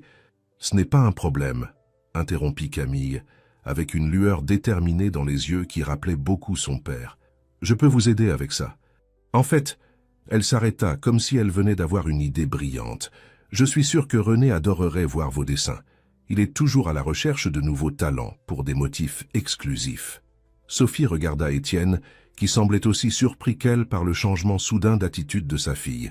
« C'est une excellente idée, » approuva-t-il, se remettant de sa surprise. « Qu'en dites-vous, Sophie? Acceptez-vous notre invitation ?» Face à ces deux pères d'yeux verts qui la regardaient avec expectative, l'un avec la sagesse de l'expérience, l'autre avec l'enthousiasme de la jeunesse, Sophie sentit qu'elle était au bord d'un moment décisif dans sa vie. « Oui, » répondit-elle finalement, avec un sourire qui illuminait tout son visage. Nous serions ravis d'y aller. À ce moment, tandis que le soleil se couchait sur la baie de Saint-Tropez, teintant le ciel des mêmes couleurs vibrantes qu'elle avait capturées dans son dessin plus tôt, Sophie eut la certitude que quelque chose d'extraordinaire était sur le point de se produire. Quelque chose qui changerait sa vie pour toujours. Le jour de la fête se leva avec un ciel d'un bleu profond, sans aucun nuage à l'horizon. Un présage que la soirée serait parfaite pour un événement sur un yacht. Sophie se réveilla tôt, comme d'habitude, mais avec une anxiété qu'elle n'avait pas ressentie depuis longtemps. La perspective de participer à une fête de la haute société, aux côtés d'Étienne en tant qu'invité et non comme employé, semblait trop irréelle pour être vraie. « Tu es nerveuse, maman ?» demanda Thomas, l'observant pendant qu'il prenait le petit déjeuner sur le balcon. Sophie sourit à son fils. « Un peu. Ça fait longtemps que je ne suis pas allée à une fête. Et je n'ai jamais été à une fête comme celle-ci. Ça va être super. » L'enthousiasme du garçon était contagieux. « Et Camille a dit qu'elle t'aiderait à te préparer. Elle a l'air sympa, non? »« Oui, c'est une bonne fille, » convint Sophie, pensant au changement d'attitude de l'adolescente. Les premiers jours, Camille avait à peine remarqué son existence. Maintenant, elle semblait sincèrement intéressée à l'inclure dans ses plans. « Elle passera ici après le déjeuner. » Madame Claire, qui jusque-là observait la conversation en silence, se manifesta enfin. « Je trouve encore tout cela très étrange, ma fille. En une semaine, tu es passée de femme de chambre à invitée spéciale du propriétaire de la station. Quel genre d'intérêt cet homme a-t-il pour toi ?»« Maman, s'il te plaît, » protesta Sophie, sentant son visage chauffer. « Ce n'est pas ce que tu penses. Étienne apprécie, simplement, ma perspective artistique. Il a vu mes dessins et pensé que je pourrais contribuer à certains projets pour la station. Je vois... » L'expression sceptique de Madame Claire montrait clairement qu'elle n'était pas convaincue. « J'ai assez vécu pour reconnaître quand un homme s'intéresse à une femme. Et celui-là a plus qu'un intérêt professionnel pour toi, ma fille. » Avant que Sophie ne puisse protester à nouveau, un coup à la porte interrompit la conversation. C'était un employé de la station, apportant une invitation formelle pour la fête, élégamment imprimée sur papier nacré. « Un messager vient de livrer ceci pour la famille Martin, » expliqua-t-il, remettant l'enveloppe à Sophie. À l'intérieur, outre l'invitation officielle pour la fête sur le yacht de la famille Moreau, il y avait un mot manuscrit d'Étienne. « J'ai hâte de vous voir ce soir. Camille est particulièrement enthousiaste à l'idée d'aider aux préparatifs. Profitez de la journée et ne vous inquiétez de rien. » « Eh, il pense à tout, n'est-ce pas ?» commenta Madame Claire avec un léger sourire qui trahissait son admiration réticente. La matinée passa tranquillement, Thomas participant à des activités aquatiques avec d'autres enfants hébergés à la station et Madame Claire profitant d'une séance de physiothérapie spécialisée qu'Étienne avait organisée pour elle. Sophie profita de la solitude pour travailler sur ses dessins, ressentant une liberté créative qu'elle n'avait pas expérimentée depuis l'époque de l'université. Peu après le déjeuner, Camille apparut, accompagnée d'une femme que Sophie ne connaissait pas. « Voici Sylvie, la styliste personnelle que mon père a engagée pour la station, » présenta Camille. « Elle va nous aider à trouver la tenue parfaite pour ce soir. »« Mais je n'ai pas besoin, » commença Sophie, gênée. « Bien sûr que si, » interrompit Camille, déterminée. « Ce n'est pas une fête ordinaire, c'est un événement de René Moreau. Tous les grands noms de la mode et des arts y seront. » Sylvie sourit gentiment, percevant le malaise de Sophie. « Ne vous inquiétez pas, nous avons apporté quelques options pour vous essayer. Rien d'extravagant, je promets. Nous voulons simplement mettre en valeur votre beauté naturelle. » Dans les heures qui suivirent, la suite se transforma en un petit atelier de mode.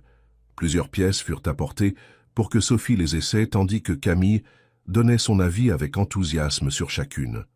Pour Madame Claire, Sylvie apporta des options élégantes et confortables, tenant compte de ses limitations de mobilité. Même Thomas reçut un petit costume sur mesure, qui lui donna l'impression d'être comme un agent secret, selon ses propres mots. Après de nombreux essayages et discussions, Sophie trouva enfin la robe parfaite. Une pièce dans des tons de bleu profond, avec des détails subtils qui rappelaient des coups de pinceau artistiques, à la fois élégantes et confortables. Quand elle se regarda finalement dans le miroir, elle reconnut à peine la femme qui lui faisait face, une version plus confiante et rayonnante d'elle-même. « Vous êtes éblouissante », murmura Camille, sincèrement impressionnée. « Mon père va être sans voix. » Le commentaire fit rougir Sophie, mais elle ne put nier à elle-même que la réaction d'Étienne était exactement ce qui la préoccupait le plus.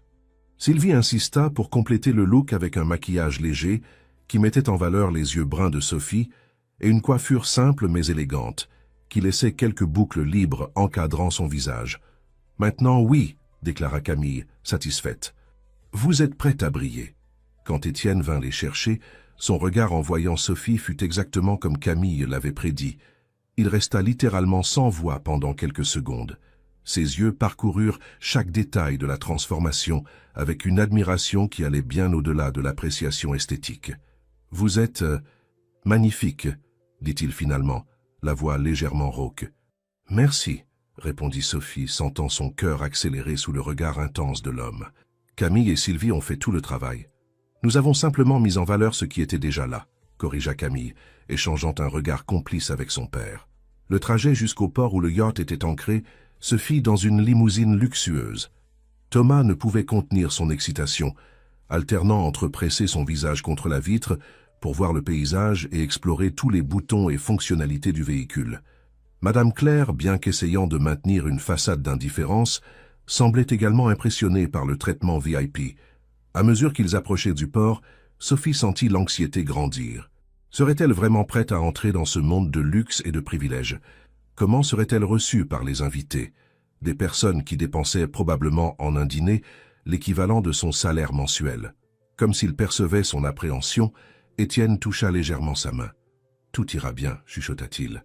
Vous appartenez à n'importe quel endroit où vous souhaitez être. » Ces mots simples, dits avec tant de conviction, eurent un effet immédiat sur elle. Sophie respira profondément et redressa le menton. Appartenir n'était pas une question d'argent ou de statut, mais d'authenticité et de valeur propre, et elle avait les deux. Le yacht de la famille Moreau était une embarcation impressionnante, avec 3 étages de pur luxe, ancrés dans la baie de Saint-Tropez. Des lumières stratégiquement positionnées illuminèrent le pont, où des dizaines d'invités élégamment vêtus circulaient déjà avec des coupes de champagne. En débarquant de la vedette qui les avait conduits jusqu'au yacht, ils furent accueillis par René Moreau lui-même, un homme grand et mince, à la barbe bien taillée et aux yeux perspicaces, et son épouse, Marie, une ex-mannequin qui conservait la posture et l'élégance de ses années de podium. Étienne Lambert. « Ça a fait si longtemps !» s'exclama René, embrassant l'homme d'affaires avec familiarité. « Camille, quel plaisir de te voir. Julie est en haut, elle meurt d'impatience de te montrer la collection de photos du voyage à Milan. » Camille sourit, visiblement excitée à la perspective de parler de mode avec son amie. Avant de s'éloigner cependant, elle tint à présenter Sophie au célèbre styliste. « René, voici Sophie Martin, une artiste incroyable que nous avons découverte. Vous devez voir ses dessins. » Le styliste évalua Sophie d'un regard professionnel, remarquant immédiatement la robe qu'elle portait. « Excellent choix de pièces. C'est de ma collection Impression Marines, n'est-ce pas, pas? Elle vous va parfaitement. » « Le mérite revient à votre fille et à Sylvie, » répondit Sophie, se sentant plus à l'aise avec l'accueil chaleureux. « Elles se sont occupées de tout. »« Camille a mentionné que vous êtes artiste. J'ai étudié l'art dans ma jeunesse, mais je suis resté éloigné pendant de nombreuses années. Je redécouvre cette passion maintenant. » Quelque chose dans le ton sincère de Sophie sembla captiver l'intérêt de René. « J'adorerais voir votre travail. Je suis toujours à la recherche de nouvelles influences pour mes collections. » La fête était exactement comme Sophie l'avait imaginé, luxueuse, sophistiquée et remplie de personnes influentes. À sa surprise, cependant, elle ne se sentit pas aussi déplacée qu'elle le craignait. Étienne resta à ses côtés la plupart du temps, la présentant à divers invités non pas comme Sophie, la femme de chambre, mais comme Sophie Martin, une artiste talentueuse, une description qui la faisait se sentir valorisée d'une façon qu'elle n'avait pas expérimentée depuis des années. Thomas se lia rapidement d'amitié avec d'autres enfants présents, et Madame Claire trouva un groupe de dames avec qui partager des histoires et des expériences. En voyant sa famille s'intégrer si naturellement dans cet environnement, Sophie ressentit une vague de gratitude envers Étienne pour avoir offert cette expérience à tous. À un certain moment de la soirée, Camille entraîna Sophie dans un coin plus tranquille du yacht, où Julie Moreau et quelques autres jeunes filles étaient réunies. À la surprise de Sophie, Camille avait apporté avec elle le dossier contenant certains de ses dessins récents. « Vous devez voir ça », déclara l'adolescente, montrant les œuvres de Sophie au petit groupe. « N'est-ce pas incroyable ?» Les réactions furent immédiates et enthousiastes. Julie, en particulier, semblait fascinée par le style unique de Sophie, la façon dont elle capturait l'essence de la nature avec des traits à la fois précis et chargés d'émotion. « Papa doit voir ça », décida la jeune fille, prenant l'un des dessins. Il cherche de l'inspiration pour la nouvelle collection Resort Wear. Ce serait parfait. Avant que Sophie ne puisse protester, Julie s'était déjà éloignée à la recherche de son père. Camille sourit à Sophie avec une lueur triomphante dans les yeux. « Vous avez planifié cela ?» accusa Sophie, bien qu'elle ne puisse cacher un sourire. « Peut-être, » admit Camille, « mais seulement parce que je sais reconnaître le talent quand je le vois. »« Et vous en avez beaucoup, Sophie. » La sincérité dans le ton de l'adolescente prit Sophie par surprise. « Merci, Camille. Cela signifie beaucoup pour moi. »« Vous savez, » continua la jeune fille, sur un ton confidentiel, « je n'ai jamais vu mon père aussi vivant que ces derniers jours. Il a toujours été tellement concentré sur le travail, si distant. Mais depuis qu'il vous a rencontré, il y a quelque chose de différent en lui. » Sophie ne sut pas comment répondre à cette observation si directe. Heureusement, elle fut sauvée par l'arrivée de René, qui revenait avec Julie et semblait sincèrement impressionné par ce qu'il avait vu. « C'est exactement ce que je cherche pour la collection âme française, » déclara-t-il, pointant vers l'un des dessins qui représentait la baie de Saint-Tropez à l'aube. La façon dont vous captez la lumière, les couleurs, c'est extraordinaire. Merci, répondit Sophie, encore mal à l'aise avec des éloges si effusifs. Je ne fais pas que complimenter Sophie. Je propose une collaboration professionnelle. René parlait avec l'assurance de quelqu'un habitué à prendre des décisions importantes en quelques secondes. J'aimerais utiliser certains de vos dessins comme base pour des motifs exclusifs de la prochaine collection, avec crédits et royalties évidemment. La proposition était si inattendue que Sophie resta momentanément sans voix. Une collaboration avec l'un des plus grands stylistes de France, c'était quelque chose que même dans ses rêves les plus audacieux, elle n'aurait pas imaginé. Je ne sais pas quoi dire, admit-elle finalement. Dites oui, encouragea Camille, enthousiaste. C'est une opportunité incroyable. À ce moment, Étienne s'approcha, curieux de la petite agitation qui s'était formée. En étant informé de la proposition de René, son visage s'illumina avec une fierté sincère. « Je savais que votre talent serait reconnu », dit-il à Sophie, avec une douceur dans la voix qui contrastait avec sa posture habituelle d'homme d'affaires. « Vous le méritez. » Le soutien d'Étienne fut l'impulsion finale dont Sophie avait besoin. « Ce serait un honneur de collaborer avec vous, René, » répondit-elle, ressentant une vague de confiance et d'émotion. « Merci pour l'opportunité. » La nouvelle de la collaboration se répandit rapidement pendant la fête.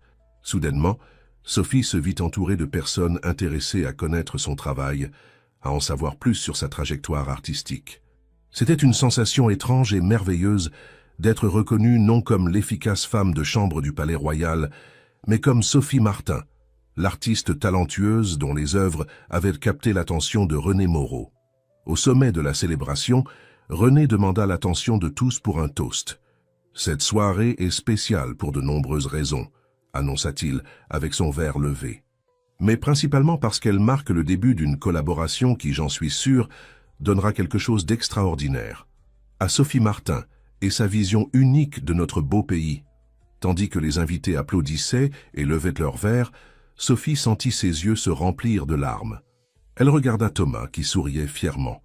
Madame Claire, qui semblait enfin croire que quelque chose de merveilleux se produisait réellement, et Étienne, dont le regard transmettait un message silencieux d'admiration et quelque chose de plus profond qu'elle n'osait pas encore nommer. Plus tard, quand la fête commença à ralentir, Étienne invita Sophie à un moment de tranquillité à la proue du yacht, loin de la musique et des conversations. Le ciel étoilé de Saint-Tropez s'étendait au-dessus d'eux, reflété dans les eaux calmes de la baie. Une brise douce apportait l'odeur de la mer et la promesse de nouveaux départs. « Cette soirée a changé votre vie », observa Étienne, la regardant avec intensité. « Grâce à vous », répondit Sophie, avec une sincère gratitude. « Si vous ne m'aviez pas remarqué dans ce couloir, si vous n'aviez pas cru en mon potentiel, j'ai simplement reconnu ce qui était déjà là, Sophie. Le talent, la détermination, la force, tout cela a toujours été à vous. J'ai juste eu la chance de voir ce que d'autres ont ignoré. » Il y avait une vulnérabilité dans la voix d'Étienne que Sophie n'avait jamais entendue auparavant. Le puissant homme d'affaires, toujours si confiant et décisif, semblait presque timide à ce moment. « Vous connaître a aussi changé quelque chose en moi, » continua-t-il, se rapprochant légèrement. « Cela m'a fait remettre en question mes priorités, ma définition du succès. Vous m'avez montré qu'il y a de la beauté dans les choses simples, dans les connexions authentiques. » Le cœur de Sophie s'accéléra. Il y avait une intimité dans cette conversation qui allait au-delà des mots prononcés, une promesse silencieuse de possibilités qui, jusqu'à récemment, semblait inaccessible. « Étienne, Avant qu'elle ne puisse terminer sa phrase, ils furent interrompus par Camille, qui apparut en courant, visiblement agitée. « Papa, Sophie, vous ne croirez pas. René vient de me dire qu'il va organiser un concours de talent la semaine prochaine ici à la station. Un événement pour découvrir de nouveaux artistes dans diverses catégories, peinture, musique, danse, tout. Et il veut que Sophie soit l'une des jurées dans la catégorie des arts visuels. » La nouvelle était surprenante, mais ce qui captiva vraiment l'attention de Sophie fut la façon dont Camille inclut son nom, comme si son opinion était aussi importante que celle d'Étienne. C'était un petit changement, mais significatif, une reconnaissance que, d'une certaine façon, elle faisait maintenant partie de ce cercle. « Un concours de talent », répéta Étienne, pensif. « Au Palais Royal ?»« Oui, René a dit que ce serait l'occasion parfaite pour lancer la collaboration avec Sophie et en même temps découvrir de nouveaux talents locaux. » Il parle déjà avec l'équipe marketing de la façon de structurer l'événement. Étienne regarda Sophie comme s'il cherchait son approbation. Qu'en pensez-vous? Ce serait une excellente visibilité pour votre art. À ce moment, Sophie ressentit une clarté qu'elle n'avait pas expérimentée depuis longtemps. Les pièces de sa vie, autrefois si déconnectées, semblaient enfin s'assembler dans un tableau plus grand et plus significatif. « Je trouve que c'est une idée merveilleuse », répondit-elle avec un sourire radieux, « et je suis sûr que de nombreux talents cachés seront découverts. » L'enthousiasme de Camille était contagieux. L'adolescente planifiait déjà des détails de l'événement, suggérant des catégories, pensant à de possibles participants parmi le personnel de la station. Tandis qu'elle observait l'excitation de la jeune fille, Sophie sentit la main d'Étienne chercher discrètement la sienne. Leurs doigts s'entrelacèrent naturellement, comme s'ils avaient été faits pour se rencontrer. Aucun mot ne fut prononcé, mais le message était clair, quelque chose de nouveau et prometteur était en train de naître, quelque chose qui transcendait les barrières sociales et les circonstances qui les séparaient. Sous le ciel étoilé de Saint-Tropez, avec le balancement doux du yacht dans les eaux de la baie, Sophie se permit de croire que les rêves peuvent ressurgir quand on s'y attend le moins, que les secondes chances sont possibles, et que le cœur, même après des années d'endormissement, peut recommencer à battre avec l'intensité d'un premier amour. La semaine qui suivit la fête sur le yacht fut un tourbillon d'émotions et de nouveautés pour Sophie. La nouvelle du concours de talent au Palais Royal se répandit rapidement, générant une vague d'enthousiasme parmi le personnel et les clients. René Moreau, avec son influence dans le monde artistique, avait transformé ce qui aurait été un événement local en un événement national, attirant l'attention des médias et des personnalités du monde des arts. Pour Sophie, chaque jour apportait une nouvelle découverte. Sa collaboration avec René avait été formalisée à travers un contrat qui lui garantissait non seulement une reconnaissance artistique, mais aussi une compensation financière qui changerait significativement sa situation. Pour la première fois depuis des années, elle se permit de penser à un avenir où elle n'aurait pas à se préoccuper constamment du minimum vital, où elle pourrait offrir à Thomas les opportunités dont elle avait toujours rêvé pour lui. « Maman, tu vas continuer à travailler comme femme de chambre ?» demanda Thomas un matin alors qu'il prenait le petit déjeuner sur le balcon de la suite qu'Étienne avait insisté pour qu'il continue d'occuper. La question prit Sophie par surprise. Elle était tellement absorbée par les préparatifs du concours et par la collaboration avec René qu'elle n'avait pas sérieusement réfléchi à son emploi à la station. « Je ne sais pas, mon fils. Pourquoi ? Parce que tu sembles beaucoup plus heureuse quand tu dessines, » répondit le garçon avec la sagesse simple des enfants. « Et maintenant que M. Moreau va utiliser tes dessins, peut-être que tu pourrais être artiste à plein temps, comme tu l'as toujours voulu. » Ces mots touchèrent quelque chose de profond en Sophie. C'était vrai. Ces derniers jours, elle s'était sentie plus vivante, plus complète, plus authentique qu'en des années. L'art, qui avait toujours été une partie essentielle de son identité, revenait occuper le centre de sa vie. « Tu as peut-être raison, » répondit-elle, caressant les cheveux de son fils. « Mais quoi que je décide, ce sera en pensant à notre avenir ensemble. »« Je sais, maman. » Le sourire de Thomas était radieux. « Et je te soutiens, quel que soit ton choix. » Plus tard, ce même jour, alors qu'elle aidait à l'organisation du concours de talent, Sophie rencontra Étienne dans son bureau à la station.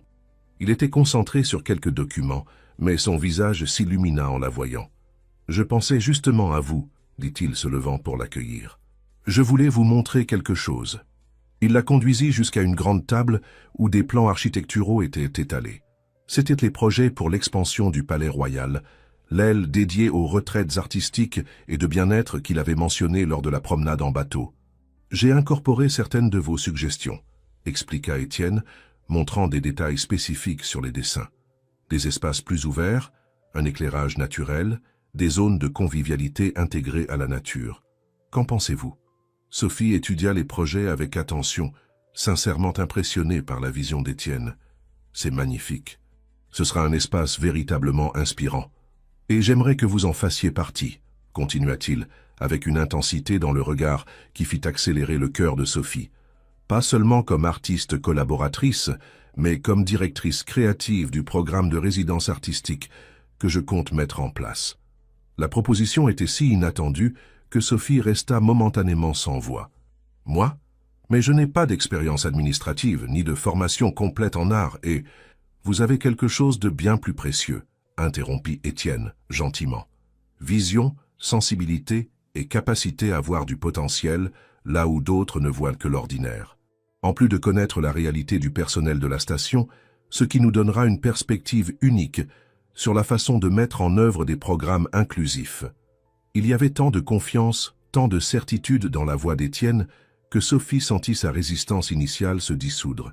C'était une opportunité d'unir ces deux passions, l'art et le soin des autres, dans un projet significatif. « J'aurais besoin de réfléchir », répondit-elle finalement. « C'est un changement énorme dans ma vie. » « Bien sûr, » acquiesça Étienne, respectant son espace. « Prenez le temps dont vous avez besoin, mais sachez que je crois profondément en ce que nous pouvons construire ensemble. » Le mot « ensemble » flotta dans l'air entre eux, chargé de significations non dites.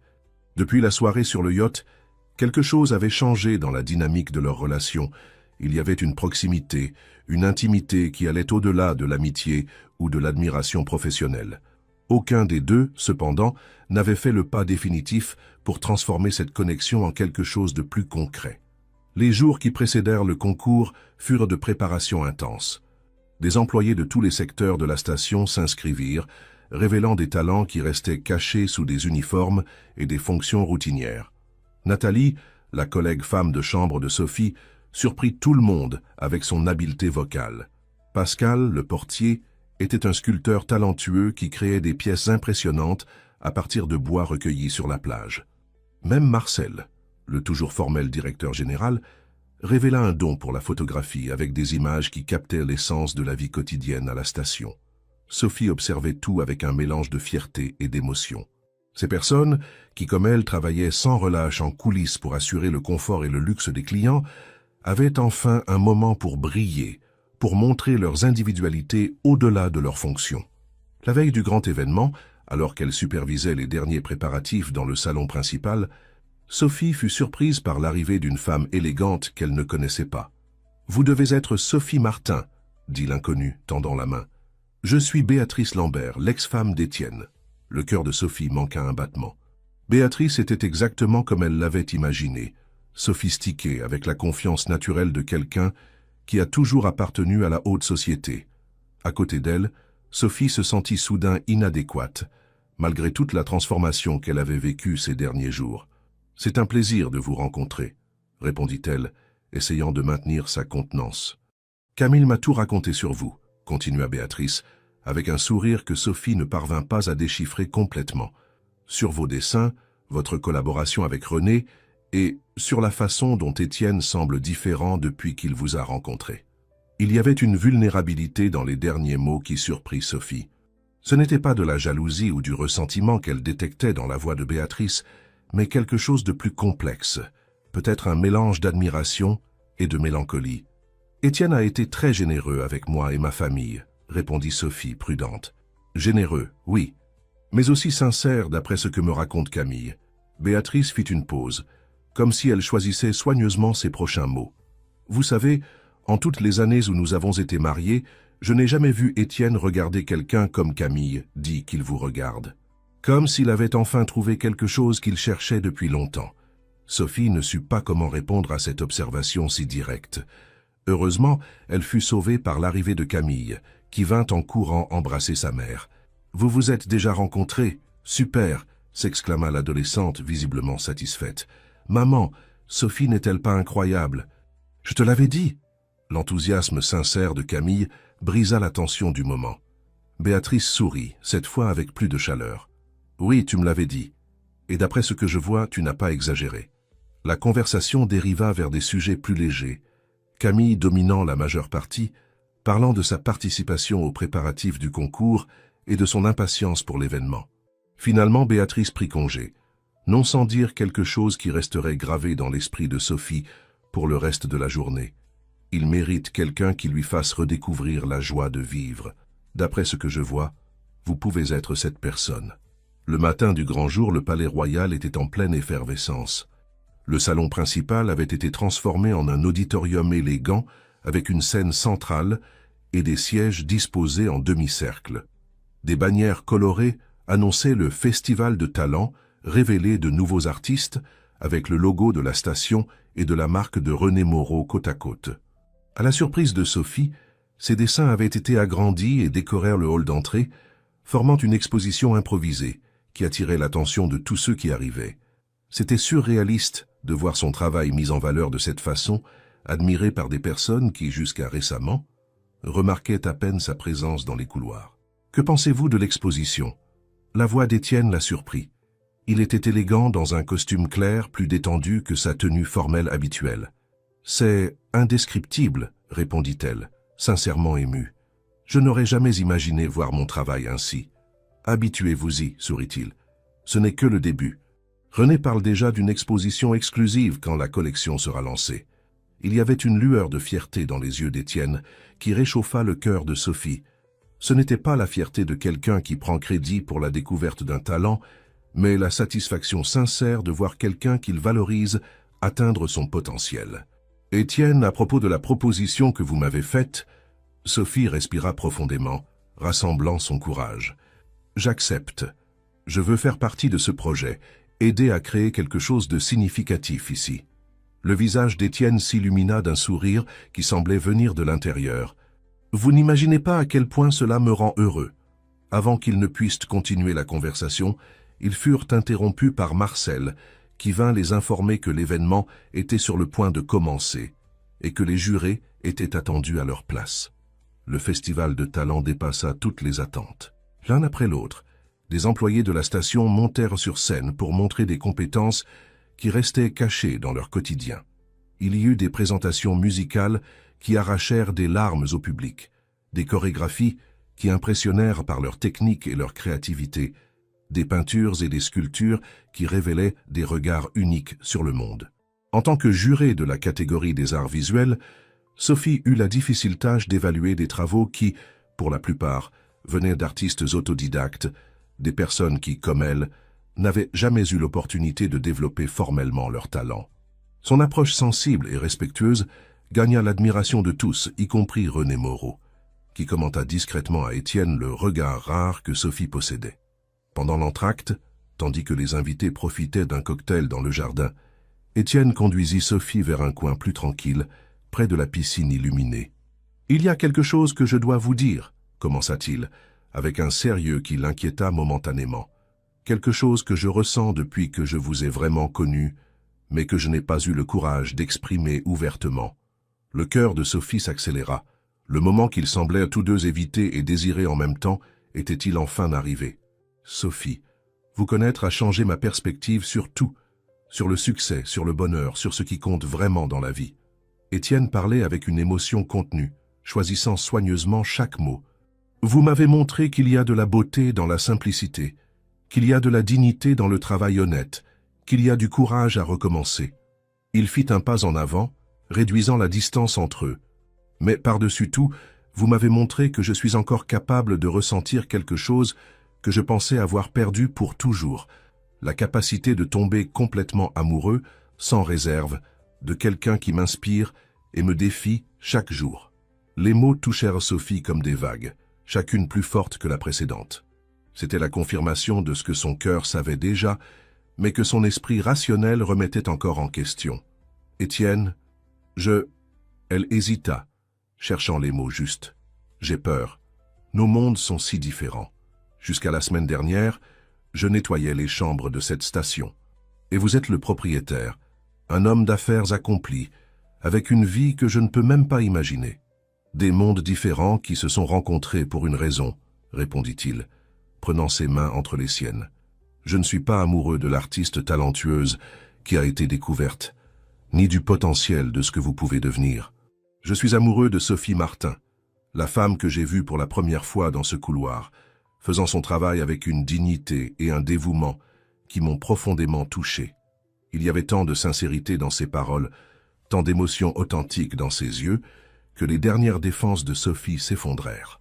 La peur de l'avenir, l'insécurité concernant les différences sociales, tout sembla soudainement moins important face à la force de ce qu'ils ressentaient l'un pour l'autre. « Je suis aussi amoureuse de vous », admit-elle finalement, sentant comme si un poids était retiré de ses épaules. « De qui vous êtes au-delà du titre de propriétaire de la station, au-delà du succès entrepreneurial. De l'homme qui a vu de la valeur en moi quand j'avais moi-même oublié. » Le sourire d'Étienne illumina tout son visage. Lentement, Comme s'il lui donnait le temps de reculer si elle le souhaitait, il se pencha et toucha ses lèvres avec les siennes dans un baiser doux, plein de promesses non dites. Quand ils se séparèrent, ils virent Thomas et Camille les observant à une courte distance, tous deux avec des sourires complices. « Enfin !» s'exclama Camille avec un soulagement exagéré. « Je pensais que vous n'alliez jamais admettre ce que tout le monde savait déjà. »« Tout le monde ?» demanda Sophie, rougissant. « Absolument tout le monde », confirma Thomas, avec la même aisance que l'adolescente. « Même mamie, qui au début était la plus méfiante, a dit hier qu'elle ne t'avait jamais vue aussi heureuse, maman. » L'observation de son fils toucha Sophie profondément. C'était vrai. Elle ne se souvenait pas de s'être sentie aussi comblée, aussi épanouie, depuis l'époque où François était encore en vie. C'était comme si une partie endormie de son âme s'était enfin réveillée. Les quatre retournèrent ensemble à l'événement, maintenant comme une unité, une famille en formation. En marchant, Étienne partagea avec Sophie sa vision pour l'avenir, pas seulement de la station et du programme de résidence artistique, mais d'un projet social plus large. « Je veux créer une fondation », expliqua-t-il, dédiée à découvrir et encourager les talents artistiques dans les communautés défavorisées, offrir des bourses d'études, du matériel, du mentorat, donner à de jeunes talents les opportunités que beaucoup, comme vous, n'ont pas eues. L'idée résonna profondément avec les valeurs de Sophie. « Ce serait transformateur », convint-elle, visualisant déjà les possibilités. « Nous pourrions commencer ici même à Saint-Tropez, dans les communautés proches de la station. »« Nous pourrions », répéta Étienne avec un sourire. « J'aime comme cela sonne, un avenir construit ensemble. »« Ensemble », confirma Sophie, serrant sa main. La soirée avança avec d'autres présentations impressionnantes. À la clôture, René Moreau monta sur scène pour annoncer les gagnants et partager une nouveauté. La création d'une ligne exclusive de produits inspirés par les talents découverts au festival, avec une partie des bénéfices destinés à la fondation qu'Étienne venait d'annoncer. La nouvelle fut reçue avec enthousiasme par le public, particulièrement par les employés de la station, qui voyaient dans cette initiative une opportunité de croissance et de reconnaissance qu'ils n'avaient jamais imaginé possible. Après l'événement, quand les invités s'étaient déjà retirés et que seule l'équipe de nettoyage travaillait silencieusement, Sophie, Étienne, Thomas, Camille et Madame Claire restèrent sur la terrasse de la piscine, contemplant les étoiles qui brillaient intensément dans le ciel de Saint-Tropez. « Savez-vous ce qui m'impressionne le plus ?» commenta Madame Claire, brisant le silence. « Comme la vie tourne. Il y a une semaine, nous n'étions que nous trois, luttant pour survivre jour après jour. Et maintenant nous sommes plus nombreux, » compléta Étienne avec un bras autour de Sophie et l'autre autour de Camille. Une famille plus grande, avec de nouveaux rêves et possibilités. Thomas, qui était assis au bord de la piscine avec les pieds dans l'eau, regarda sa mère avec une expression sérieuse. « Maman, tu penses que papa serait heureux de tout ça ?» La question prit Sophie par surprise, mais elle connaissait exactement la réponse. « Ton père a toujours voulu que je sois heureuse, Thomas. Que je suive mon talent, que je vive pleinement. Alors oui, je suis sûr qu'il serait très heureux pour nous. » Étienne observa l'échange entre mère et fils avec respect et admiration. Il comprenait que François serait toujours une partie importante de leur histoire, un chapitre qui ne devrait pas être effacé, mais honoré et incorporé à la nouvelle narration qu'ils construisaient ensemble. « Et toi, Camille ?» demanda Sophie, se tournant vers l'adolescente. « Comment te sens-tu avec tous ces changements ?» Camille réfléchit un moment avant de répondre. « Honnêtement, je n'ai jamais vu mon père aussi sincèrement heureux, et vous apporter quelque chose qui manquait dans notre famille, de l'authenticité peut-être. Une connexion avec ce qui est réel. » Elle haussa les épaules, avec l'insouciance typique de la jeunesse, mais ces mots portaient une sagesse surprenante. En plus, j'ai toujours voulu un petit frère, donc Thomas est un bonus. Le commentaire arracha des rires à tous, allégeant l'intensité émotionnelle du moment. Sous le ciel étoilé, avec le son doux des vagues en fond, ces 5 personnes si différentes trouvaient un nouveau départ, une chance de reconstruire leur vie sur des bases plus authentiques et significatives. Tandis qu'elle observait cette scène, sa mère conversant avec animation avec Camille sur des recettes de famille, Thomas montrant à Étienne des constellations qu'il avait apprises à l'école, la station illuminée en arrière-plan comme un symbole du luxe dont elle n'avait jamais cru qu'il ferait partie de sa vie, Sophie ressentit une profonde gratitude. La vie lui avait beaucoup pris, c'est vrai. Mais elle lui avait aussi rendu de manières inattendues et merveilleuses. Son talent artistique, endormie pendant des années, fleurissait à nouveau. Son cœur, qu'elle croyait fermé pour toujours après la perte de François, découvrait la capacité d'aimer à nouveau. Et son avenir, autrefois limité par les circonstances, s'ouvrait maintenant en possibilités infinies. « À quoi pensez-vous » demanda Étienne, remarquant son regard distant. « À combien la vie est imprévisible » répondit-elle, avec un sourire serein. « À comment une simple rencontre dans le couloir d'une station balnéaire peut tout changer. »« Ce n'était pas simple, » corrigea-t-il doucement. « C'était le destin qui réglait enfin ses comptes, amenant dans nos vies exactement ce dont nous avions besoin.